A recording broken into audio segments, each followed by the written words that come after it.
Welcome to Make Magic Happen with Kat O'Sullivan. Over the next hour, you'll hear from Kat and her guests who will help you create the life you really want, even if it feels impossible. Now, here's Kat. Well, good morning, Kat here. Whether you're here with me live or maybe you're listening to the replay, either way, welcome. I'm thrilled to have you part of my new journey as a talk radio host.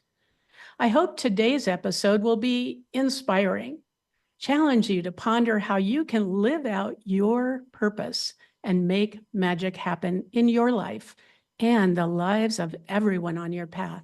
More on that in a minute.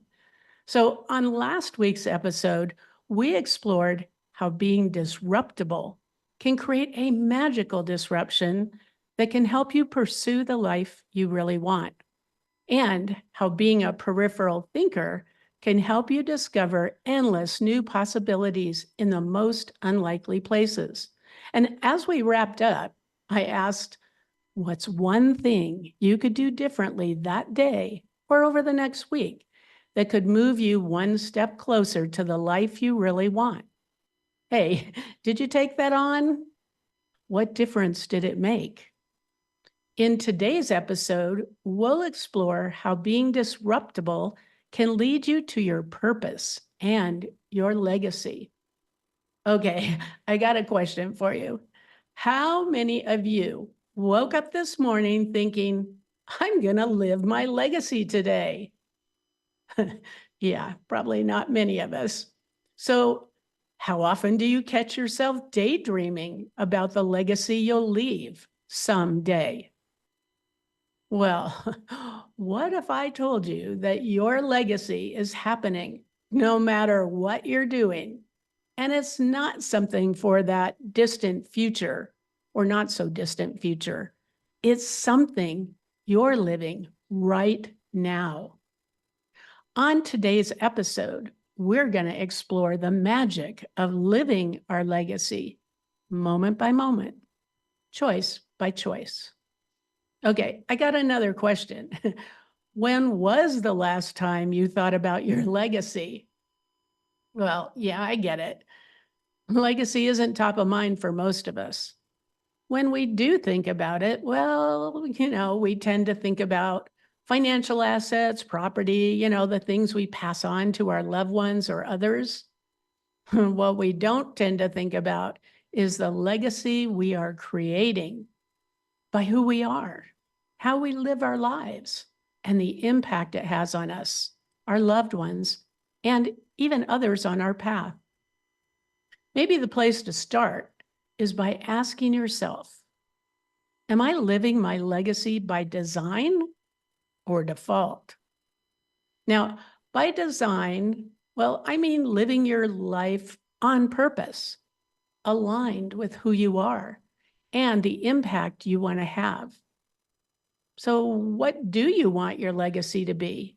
Now, please don't overthink it, analyze it, judge it. What's the very first thing that comes to mind? I invite you to make a note of it. Take a look at it later. Are you finding that difficult? If so, it's time to give yourself permission to get crystal clear about what's most important to you as you ponder what's next in your life. When you're not sure about that, well, we are likely to be on autopilot, pursuing the path of least resistance. Or maybe we find ourselves going 100 miles an hour in the wrong direction. Oh, wait. Yeah, I said give yourself permission. Do you ever find yourself like raising your hand, waiting for family, friends, colleagues, authorities, or maybe even society to grant you permission to live the life you really want? Well, the problem is when we seek permission from others, we hold ourselves captive to what may no longer be meaningful. But there is an alternative. Embrace this definition of permission: liberty granted. Yeah, sit with that a sec. Liberty granted. No doubt, there is power in permission. And when you give yourself permission, well, it is liberating. Oh, wait. First, do you believe it's okay to pursue what you really want? You know, that thing that's tugging at your heart, that thing that's most important to you? Yeah, it can be a provocative question. Some of you may be thinking, hell yes. If so, congrats. But for those of you who are unsure, welcome to the club. Many of us have been programmed to think pursuing what we want is selfish, or worse yet, we don't deserve it. I say, enough of that. Time to rewrite that story. So come on, what would you need to shift to pursue the life you really want? And if that question feels a bit overwhelming, well, start with just one thing. What is one thing you could do differently today to begin living your legacy more aligned with what's most important to you? You might want to make a note of that too. What I've learned is when we follow our heart's desire, it leads us to our purpose, our legacy. The good news, no matter your age, young, old, anywhere in between, it's never too late to live your legacy on purpose. For me, it's a legacy of saying hell yes to the seemingly impossible over and over again. My most poignant and profound experience of doing the seemingly impossible helped me discover a legacy of love. I hope this captivates your heart, inspires you to discover your purpose and live your legacy. You know, God's ways are rarely ours, and never in my wildest imagination did I anticipate how answering an unexpected call back in 1988 would turn into my calling. Now imagine 9 at night and I pick up the phone only to hear, Kath, this is Terry. Yeah, I know it's late, but my 2-year-old Mikey was just diagnosed with an aggressive brain tumor. They're operating in the morning. I am so scared. I need some support. Can you come to the hospital? Now, okay. I know I should say, of course, but really, I barely know Terry. I mean, why is she calling me? And hospitals, I hate them. Have you ever experienced a battle between logic and that still small voice? How did you feel about that? Okay, the logical part of me screaming no, but my heart says go. Next thing I know, I'm making the 20-minute trek through the dark, ominous canyon between my home and the hospital. It's a metaphor for what I'm about to experience. I step off the elevator. I feel like I'm entering the twilight zone. Do, do, do, do, do, do, do. The pediatric oncology unit. I'm second guessing my decision to come, and my emotions, well, they're all over the place. Terry shares she's 5 months pregnant and needs to keep working or they'll lose their health insurance. Ugh, yikes. This isn't even my child, but it feels like Terry's dilemma is becoming mine. Driving home, I'm bargaining with God. Why me? Life at home is already crazy. Can I really be courageous enough to take this on? It feels impossible. But then a surprising peace, it washes over me. Unexplainable, yet very real. Logically, this makes no sense. But I'm beginning to get a sense that maybe there's a reason, but I just don't see it yet. The next morning, I step off that same elevator and I offer to sit with Mikey during the day while my kids are at school. Wait, did I just say that? Makes no sense. And yet, as you might imagine, Terry's response is one of overwhelming gratitude. For the next 6 weeks, I feel like I'm living in an alternate universe because I am. Young children, they're walking around the unit, IV pole in hand, as if they don't know that they're normal. Isn't normal at all. It's surreal. I noticed this gaggle of 5 and 6-year-old girls just hanging out. And I notice they hate it when people mistake them for boys. Chemo results in bald heads, unshapely figures. So girly stuff to the rescue. I decide to bring makeup, headbands, jewelry, anything that'll help them look and feel like the beautiful girls they are. And it works. They are all beaming as they parade around the unit and show off their new look. But there's one girl who's always on the periphery. No visitors.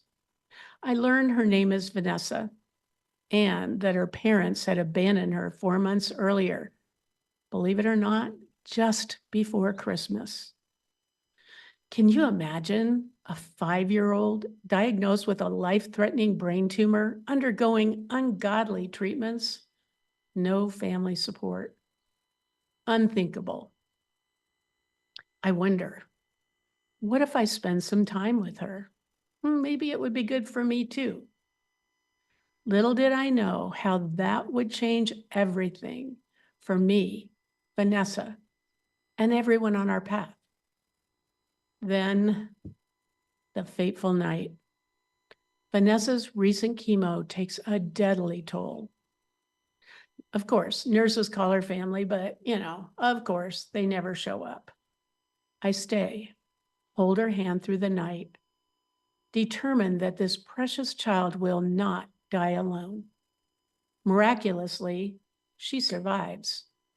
And somehow, I know her life and mine will never be the same. We have an unbreakable bond. Now, a few days later, I ask a nurse, hey, can I take Vanessa to the park or McDonald's, get her out of here for a while? That's impossible. Now, if you listened to last week's episode, you know my response to impossible is, what if it's not? 3 days later, Sandy, a social worker, approaches me. Kat, would you be willing to take Vanessa to the park? Moment of truth. I know she's asking if I'll take Vanessa home. Logic, elusive. When I say yes, I'm told Vanessa's prognosis is not good. Probably about 3 months, but she doesn't need to be in the hospital all that time. Ooh, 3 months. Can I give myself permission to follow my heart? There's so many unknowns and, of course, the known. So yes, a week later, I'm loading Vanessa into my van, yet again maneuvering the twists and turns of the canyon.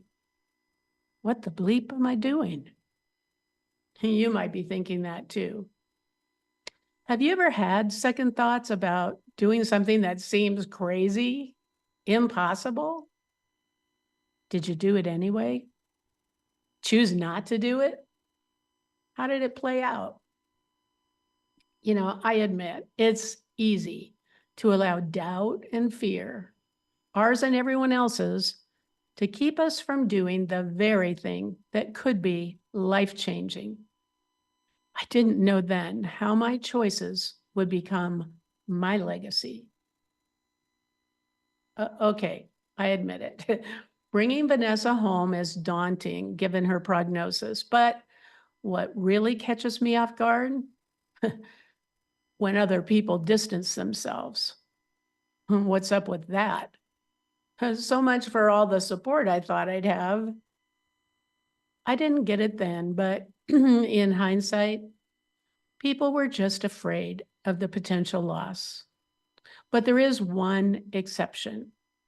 My dear friend, another cat, listen, when Vanessa's time on Earth is over, you'll have the privilege of ushering her back into the arms of God. Huh. Now that's a whole new perspective. Gives me the courage to face what lies ahead. Now, I share the rest of the story in my new book, From Doubt to Do. But I will share today that Vanessa's treatments result in many cognitive, emotional, and physical challenges. Still, she never lets them get in the way of a life well lived. I become an endless advocate, so Vanessa never becomes invisible to the doctors, educators, and other providers. I'm sure there are moments when they think I'm mother from hell. Other times, heaven sent. You know, there was another unexpected call, leads me to Michael, who eventually becomes an amazingly supportive husband and an incredible dad to Vanessa. More on that love story in my book. Along Vanessa's journey, she reflected God's enduring love, compassion, and grace in a way only she could. No matter how difficult her challenges were, and there were many, she always had a smile on her face. While people say I was Vanessa's angel, she was our angel, a true gift from God. She teaches us so much about what it means to be alive, to live in the moment with joy and hope, and to embrace gratitude, even in unthinkable circumstances. How would living that way change your life?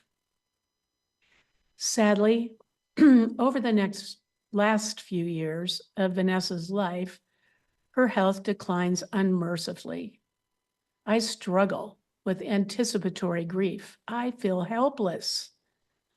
Depression, it weaves itself in and out of denial, anger, and bargaining. Lots of bargaining. Acceptance feels elusive until Valentine's Day, 2015.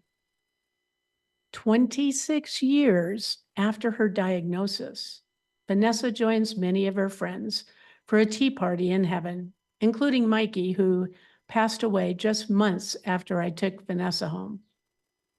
The timing feels providential.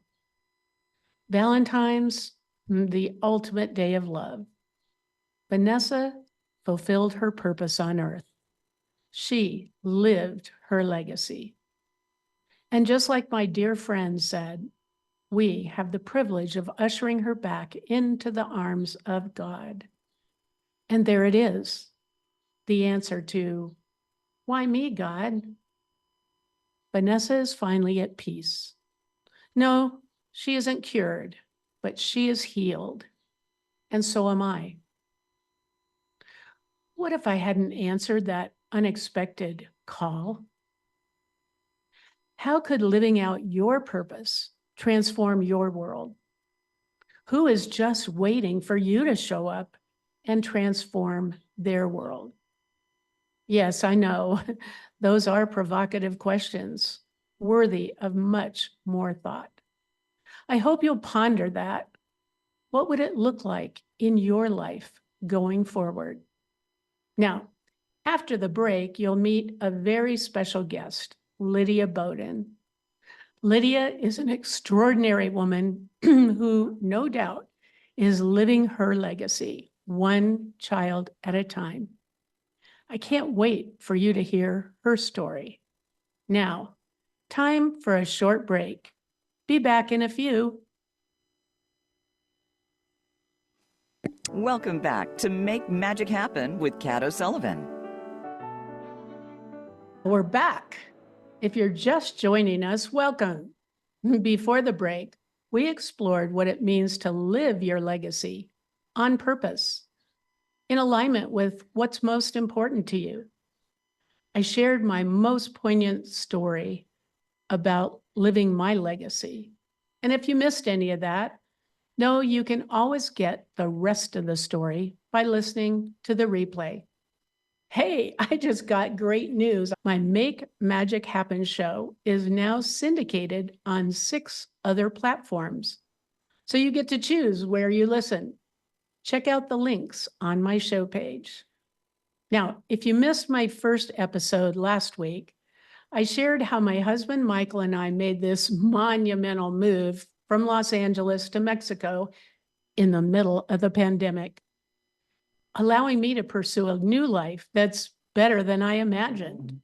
So one of the things that's become so meaningful since moving is volunteering with Niños Incapacitados. More on that in a bit, but it's how Lydia Bowden and I met. Lydia and her husband, Michael, also moved to Mexico from Los Angeles to create a new life. As we got to know each other, we found we had a lot in common. And while we don't remember if we actually met in LA, no doubt our paths crossed. We discovered we had both worked both in education and with youth in the juvenile justice system and/or victims of abuse. I'll be sharing more about that part of my life in a future episode. Okay, time to welcome Lydia to the show. Lydia, I'm so excited to have you on my show and for listeners to get to know you. Now, you moved here like, what, 6 years ago? Yeah, my husband and I moved here about 6 years ago. Well, I would love for you to share a little bit about your life and your work before moving to Mexico. For many years, I taught special education, and I worked in a private nonprofit special education school. But at some point, I kind of thought I could have more impact on the lives of children as a lawyer. And so while I was still working, I actually went to law school at night in Los Angeles, and where I lived and grew up and spent my entire life. And I became a lawyer. And my intention actually was to go into sort of a niche area of the law, and that would be advocating for special education students to get all the benefits that the law will give them. I did end up going into the prosecutor's office in Los Angeles. I went into the Los Angeles District Attorney's office, and I stayed there for 32 years. It's funny how life works. I was asked to interview with them, and I thought, oh, I'll just go and, I'll go do this. And I started talking to them. I could tell it's what I wanted to do. And so I stayed in that job for 32 years in various capacities. And then 6 years ago, when I could feel myself, my husband also, we were growing older. And a job like that requires an enormous amount of energy. You have to be on your game. And so my husband and I made a decision to move to Mexico. My husband's Mexican, although we met in the United States. He was an engineer for Boeing in the United States for many, many years. He also worked for JPL and NASA. He had a great career, so did I. We had good times in our jobs. But we decided to come to Mexico, not necessarily with the intention of retiring, but with the intention of coming here and giving back for really the many blessings from our jobs, from nice salaries. We were fortunate, and we know that. And so we came here and we began to do the work, as I like to think of it. So that's how I got here. So, Lydia, that's quite a journey. I mean, I cannot imagine many people that would take that on, let alone for 32 years. When you got to the point where you starting to think about volunteering, what influenced your decision to get involved with Niños Incapacitados? It's not a decision that I made when I got here. It was a decision that I made a long time ago. And I was really listening to you with great interest, talking about how you make choices and why do you do things and how does that happen. I made a decision many, many years ago that the purpose of my life would be to help children to have better lives, to live, to thrive, to grow. The world is not kind to children. If you look around, there's a lot of need. And even in first world countries, so much need children have. In a third world country, that need becomes a need on steroids. So I made a decision years ago that this is what I was going to do. And I did that in many capacities. I did it as a teacher. I did it as a prosecutor. When I came here, and I do believe in providence, we definitely believe in providence. We went to a dinner party that our real estate agent threw for us when we first moved here. And I met a group of people that she invited to meet with me because she thought that I would be interested in the work that they were doing. And I was interested in the work they were doing. So that's the organization that I'm now the president of, which is Niños Incapacitados at Lake Chapala. So it all began with that initial decision, because you make that big decision about how you want to live your life, all the little decisions in your life and all the things that come to you, I think are because of those decisions. And that once you make that decision, you attract a path. Yeah. And for me, that has been the path. Yeah.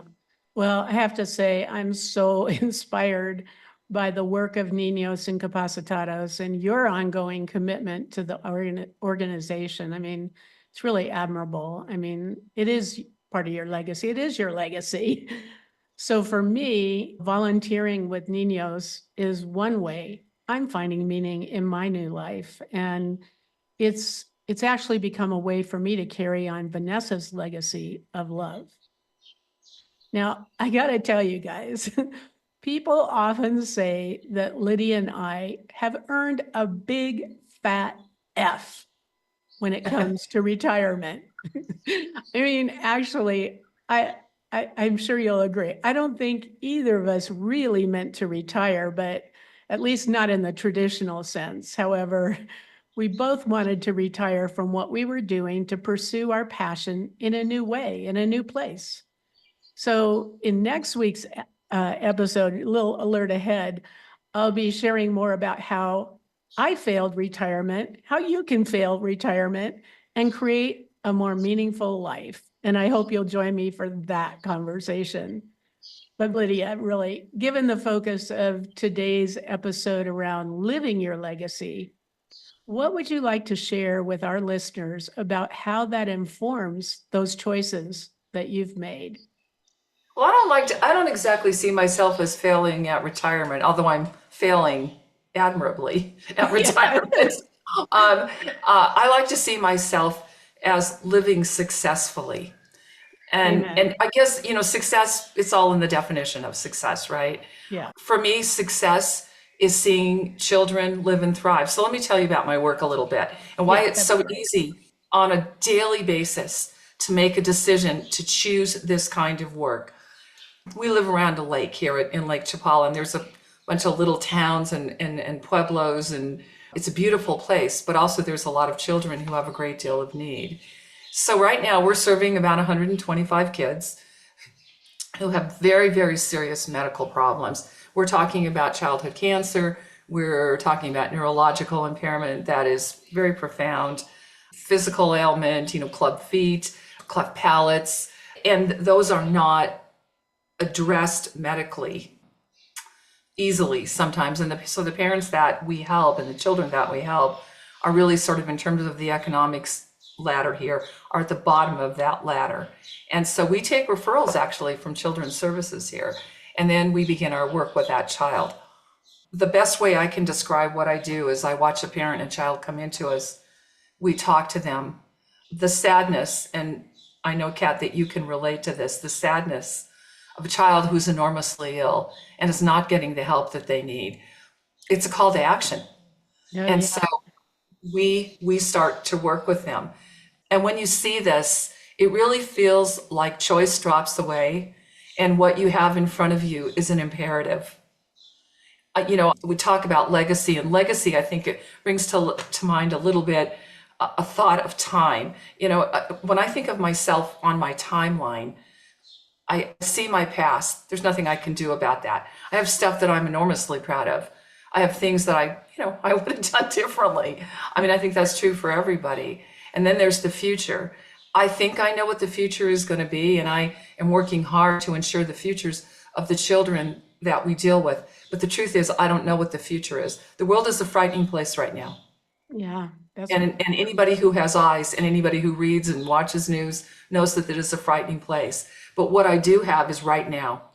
I have this moment in time, and I'm living in the middle of the past and the future. I see that time and I see the need of these children. My question to myself every day is, what am I going to do about what I am seeing? How am I going to help? It's really not hard, because I long ago made a decision about what I want to do. Sometimes what I wanted to do or what I thought I would do with children has played out differently. But in the end, I'm still working at that. And so we provide surgeries, we provide medicine, we provide help. We talk to parents, our clinic workers, and I am one of the clinic workers. I'm not just the president. I work on the line. Why do I work on the line? I work on the line because that's what we do. That is our core. And so we go and we talk to these parents and we help their children. And you know what's really great about this? I'm not waiting for results. Okay, I'm not a patient person at all. Sometimes that's a good I've thing. seen evidence of that, people, and it's a good thing. It's a good Well, thing because it moves things forward. It does. And so it becomes a question of what can we do today? And we do things today.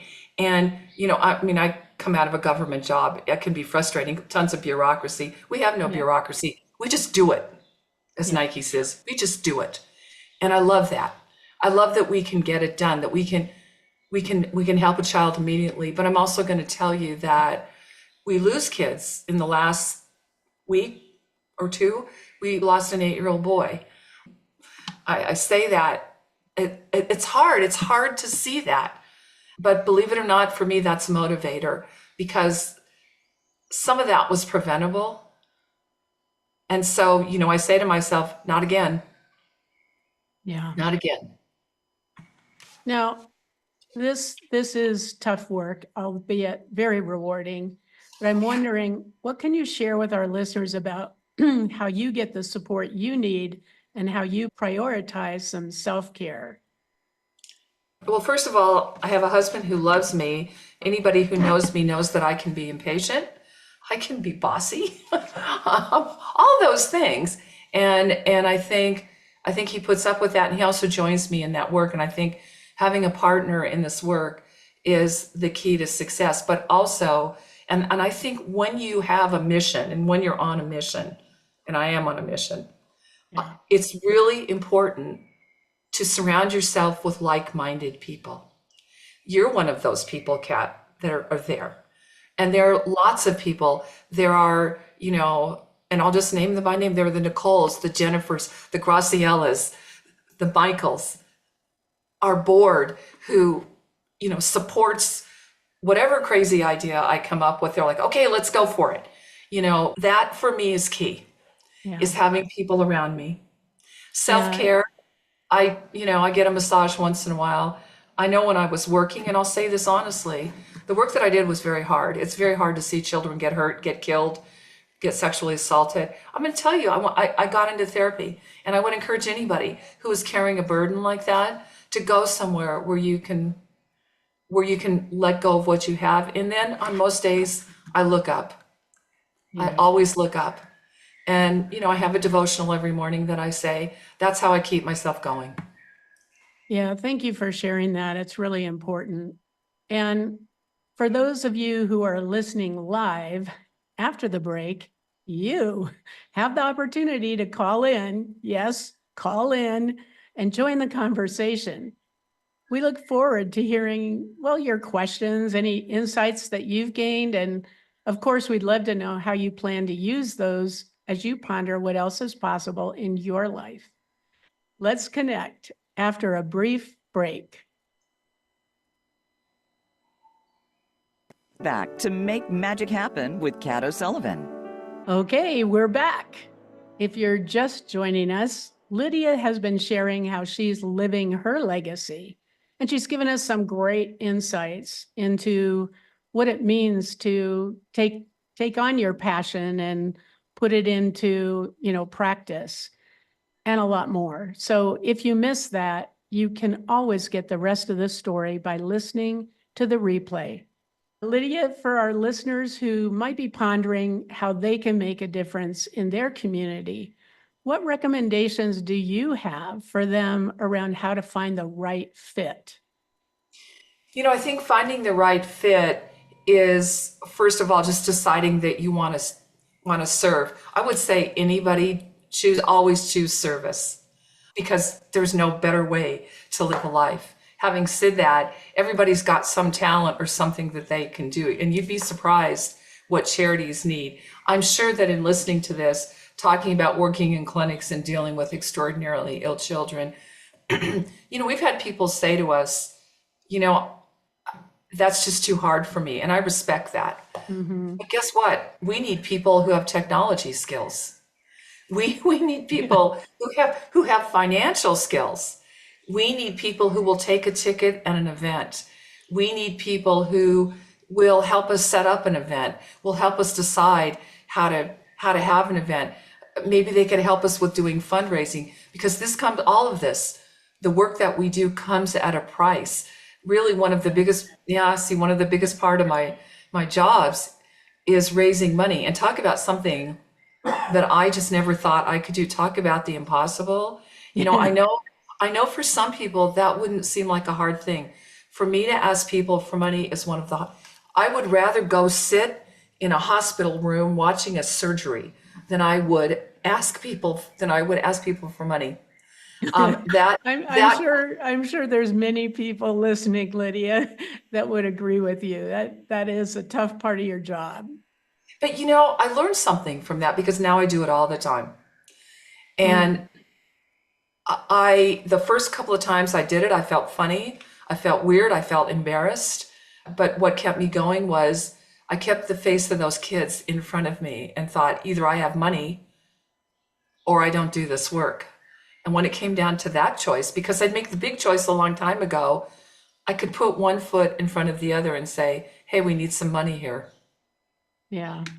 Well, So I think that's a good lesson for our listeners. I mean, doing something new is scary.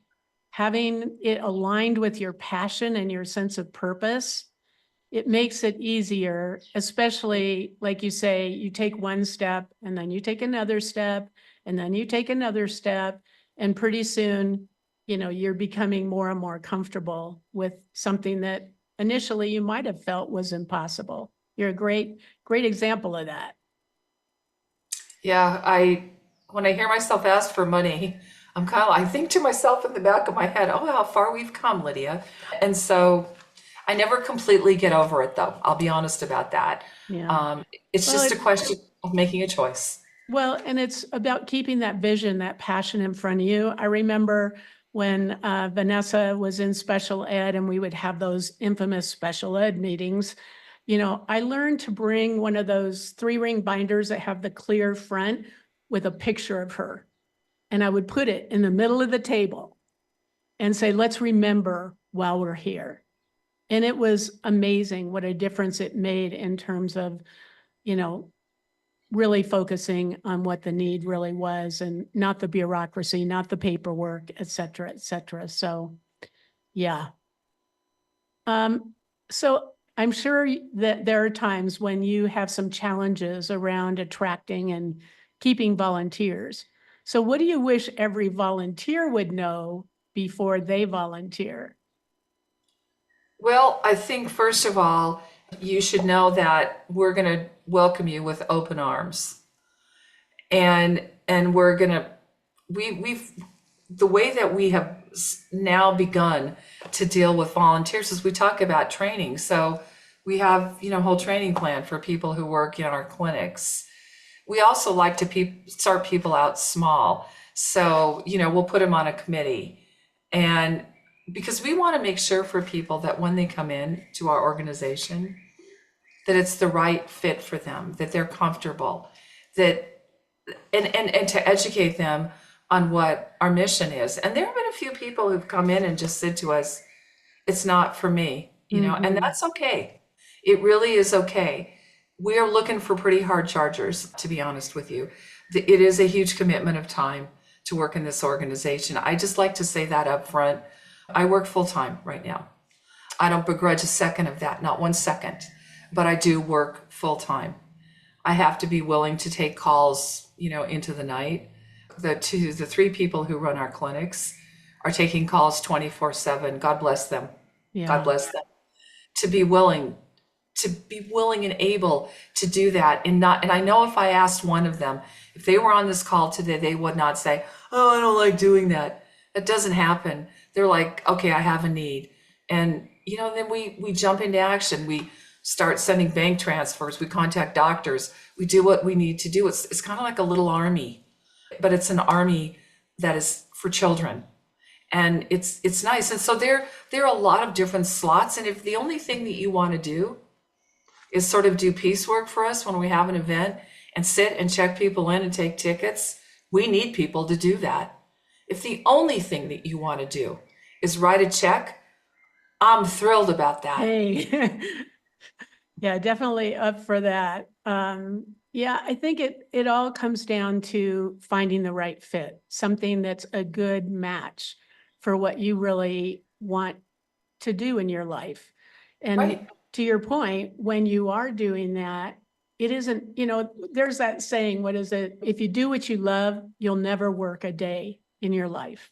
And That's this true. is so true, even with volunteering, or maybe especially volunteering, because this is something you're choosing to do above and beyond your job, so to speak. Yes.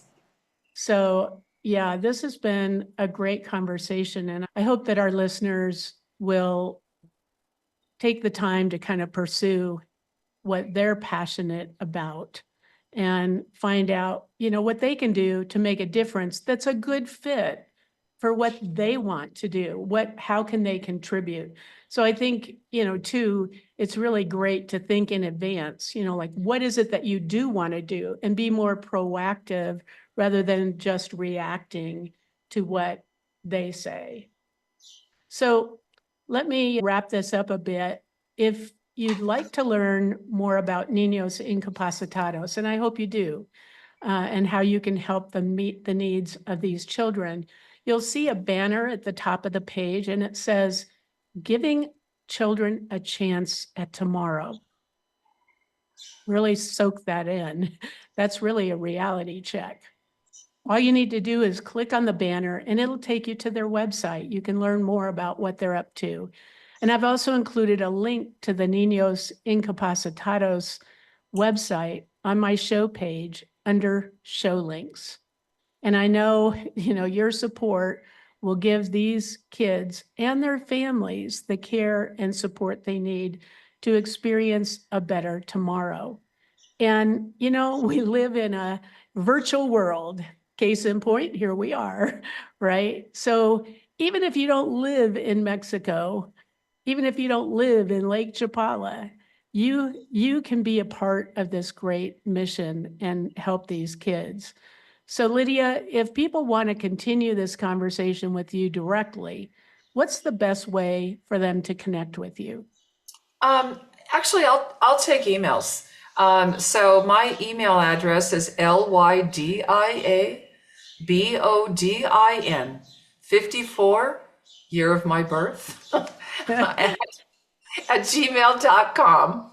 Inquiring minds want to Yeah, I know. believe- You just found out. Okay. So as we close out today's show, know that there are many ways to live your legacy. And volunteering, well, yeah, it can be one way to discover your purpose and your legacy. And if you're not volunteering, but you're interested in exploring what that might look like for you, just start by pondering what you're passionate about. How about spending some time this week? Explore organizations in your community that could be a good fit, and just pick one. Do a bit of research. See what opportunities they have for their volunteers. And okay, if you're already volunteering, but you're a little burned out, or it's no longer meaningful as it once was, well, take some time this week and explore other opportunities. And for those of you where volunteering isn't a good fit for you now, what's one thing you could do this week? One thing. that would get you closer to living your legacy on purpose, in alignment with what's most important to you. Remember, you are living your legacy moment by moment, choice by choice. I hope today's show has given you what you need to live your legacy by design, not default. Yeah, time to wrap it up. And again, thanks for joining me on this journey. And if you want to continue the conversation with me, you can email me at kat@makemagichappennow.com. That's kat@makemagichappennow.com. Or you can visit my website at katosullivan.com. And Lydia, very special thanks for sharing your insights. My pleasure. Yeah. And, you can find Lydia's bio and also her email by clicking on guest information. And if you want to know more about how you can support them, remember, just click on the banner or the link under my show links. Oh, remember, when I said that both Lydia and I have successfully failed at retirement, albeit a good failure, next week I have a special guest, Pauline Fields. Pauline is all about retiring happily. So join us for a lively conversation about what that means and how it can help you live the life you really want, unapologetically. Hope to see you next week, same time, same place. And as always, onward and upward.